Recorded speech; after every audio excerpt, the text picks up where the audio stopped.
Let's talk about the hurricane season update that everyone along the East Coast, and especially in Florida, has been watching closely. Hurricane Gabrielle has now officially become a major hurricane in the Atlantic. But before you panic, there's some important context here.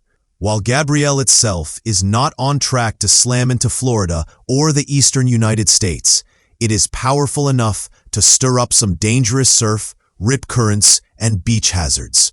At the same time, meteorologists are tracking not just Gabrielle, but also two new tropical disturbances that could have a much bigger say in what happens for Floridians later this week. So tonight, we're diving deep into what this means for you, how strong Gabrielle has gotten, and why those two tropical systems forming in the Caribbean and Central Atlantic may deserve even more of your attention.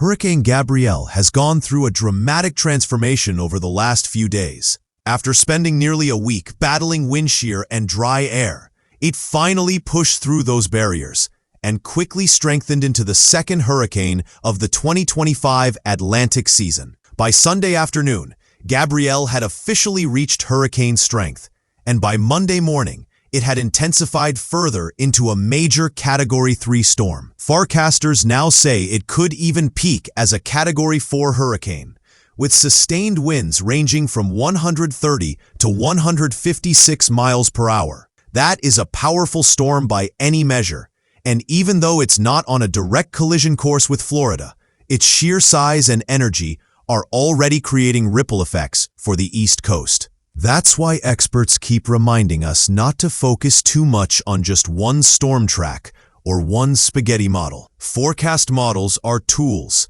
not guarantees, and they change as new data comes in. The National Hurricane Center uses only the most reliable models, but even then, predictions can shift dramatically. The takeaway is to stay updated. Make sure you're signed up for local alerts and have a plan in place. This doesn't mean panic.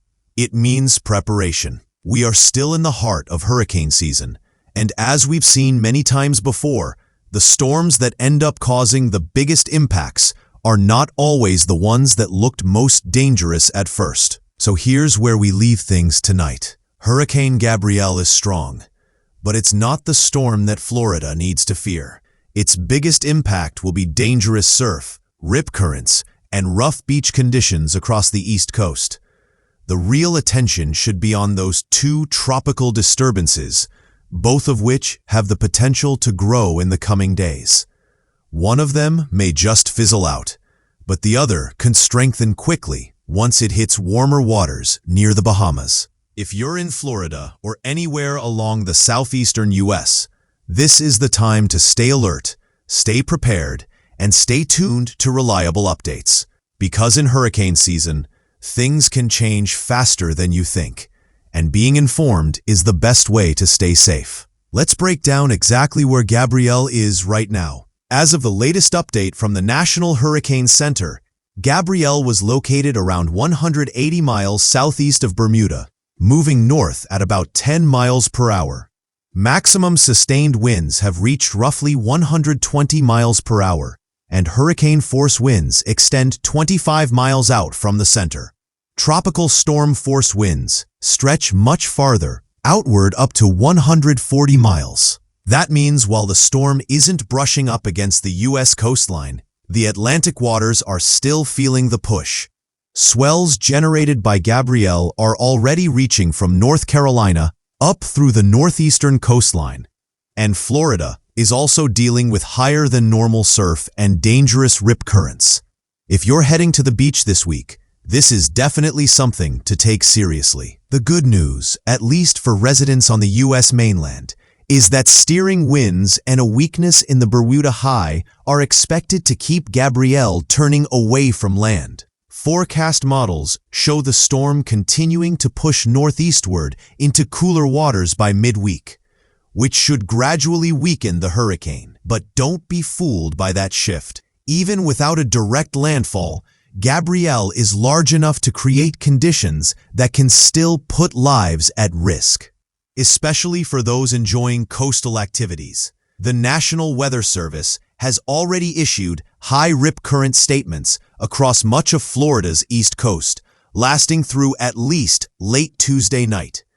So while Florida doesn't need to brace for a Category 4 impact, it absolutely needs to respect the storm's reach. Now here's where things get even more interesting and possibly concerning for Florida.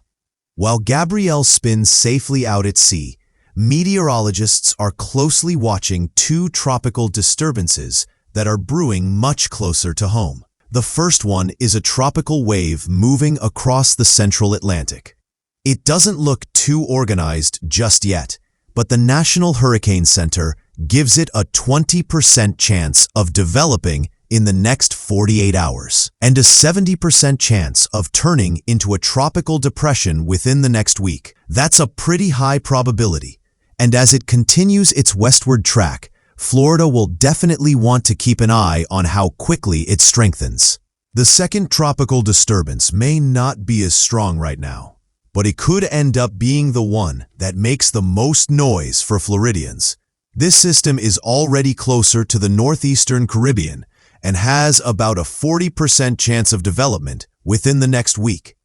Forecasters say it could start to organize once it reaches the Bahamas this coming weekend. And here's the key. If this disturbance enters the warm waters of the southwestern Atlantic, conditions could allow for rapid strengthening.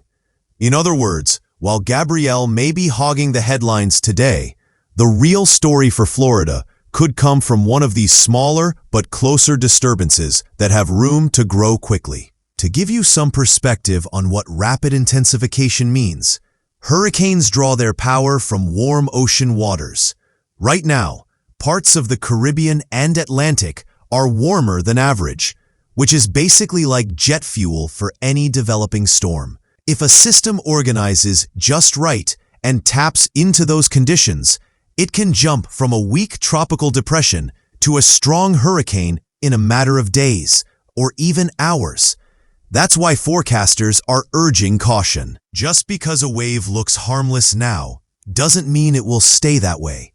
And Florida, sitting right at the crossroads of these ocean systems, often ends up in the path of whatever grows in this zone. This is also a great moment to talk about how hurricanes are categorized. The Saffir-Simpson Hurricane Wind Scale, which rates storms from Category 1 to Category 5, was designed to estimate potential damage based on sustained wind speeds.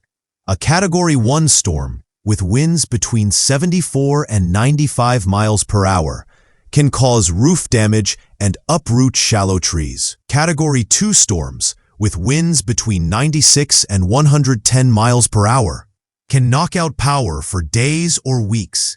Category 3 and above are considered major hurricanes, with winds over 111 miles per hour. At that level, the damage potential ramps up dramatically, from peeled-off roofs to blocked roads and widespread power outages. Category 5 storms, with winds of 157 miles per hour or more, are often catastrophic, leaving areas uninhabitable for weeks or even months. So when meteorologists say Gabrielle is nearing Category 4 strength, that's not just a number.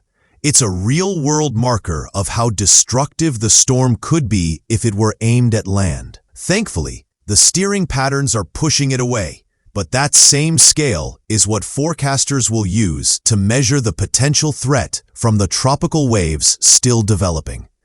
It's not just about where a storm forms, but how fast it strengthens and whether it interacts with favorable or unfavorable environmental conditions. Wind shear, dry air, and cooler waters can weaken a storm, while warm waters and low shear can cause it to explode in strength. That delicate balance is what meteorologists are tracking hour by hour right now. For Floridians, the bottom line is this: Gabrielle is a wake-up call, not a direct hit.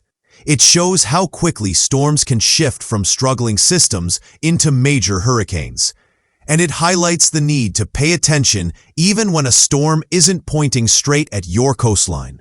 The real concern over the next week will be those two tropical disturbances, particularly the one approaching the Bahamas. Even if neither of them develops into a major storm, They will still bring heavy rain, gusty winds, and possibly localized flooding to areas in their path. And if one of them does take advantage of the conditions, Florida could find itself facing a much bigger story by next weekend.